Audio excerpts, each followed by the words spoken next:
nga ba salarin? Sino nakakita nung nangyari ang krimen? Anong dapat kong aminin? Anong dapat kong gawin? Sir, teka muna, bakit? Saan ba ako dadalhin? Oy, sumama ka sa amin sa presinto. Paano to? Huwag ka na pumalag. Presinto ka na lang magpaliwanag. Sir, magpaliwanag? Buti kong pakinggan nyo ko. Kaso namin, bugbog sarado. Baka takalan nyo ko, baka gulpihin.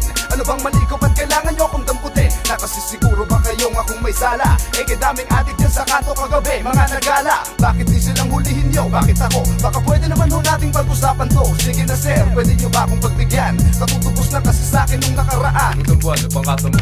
Napagbintangan lang po ako. Raw ang pumasok sa bahay nila konsehal Ambo. Hindi naman, tapos ngayon ay ako na naman. Tuwing may krimen ay ako ang pinagbibintangan. Ano bang klase? Ano bang klase yan? Mukhang palaging sabi, tuwing may mangyayari ang pangalan ko ay dawit. Bakit? May ebidensya ba? Nakita nyo ba? Wala pala, bakit agad nahuhulihin nyo na?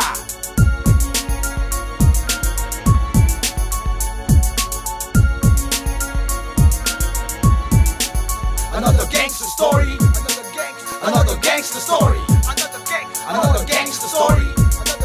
Another gangster story. Another gangster story. Another gangster story. Another gangster story. Another gangster story.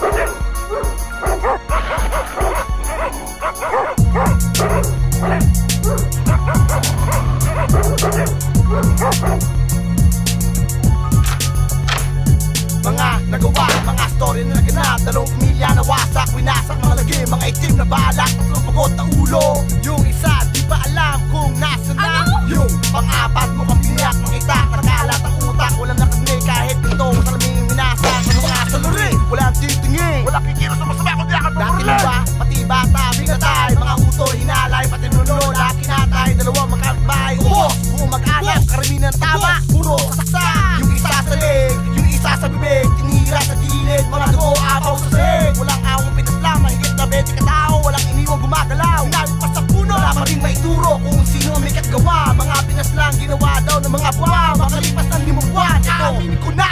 Ako ang puno ng krimen, ako talaga. Ako ang umitak, ako ang sumaksak. Diba, sa 10 madakdak at sa 2 umiiyak. Oo, aminin ko na ako ang pumatay. Pero kahit kailanman, di nyo ako mahuli ng buhay.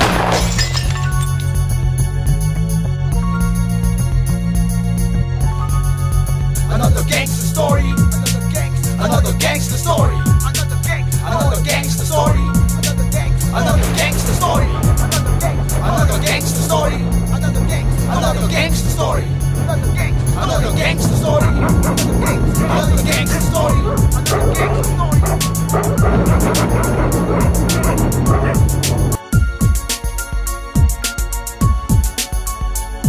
Yo, sino nga ba salarin? Sinong nakakita nung nangyari ang krimen? Anong dapat kong aminin? Anong dapat kong gawin? Sir, teka muna, bakit? Saan ba ako dadalhin? Oy, sumama ka sa amin sa presinto. Paano to? Huwag ka na pumalag. Presinto ka na lang magpaliwanag. Sir, magpaliwanag? Buti kong pakinggan nyo ko. Kaso namin, bugbog sarado. Baka takalan nyo ko, baka gulpihin. Ano bang mali ko? Ba't kailangan nyo akong damputin? Nakasisiguro ba kayong akong may sala? Kadaming adik dyan sa kanto kagabi, mga nagala. Bakit di silang hulihin nyo? Bakit ako? Baka pwede naman ho nating pag-usapan to. Sige na sir, pwede nyo ba akong pagbigyan? Katutubos na kasi sa'kin nung nakaraan. Itong buwan, ano pang kaso mo?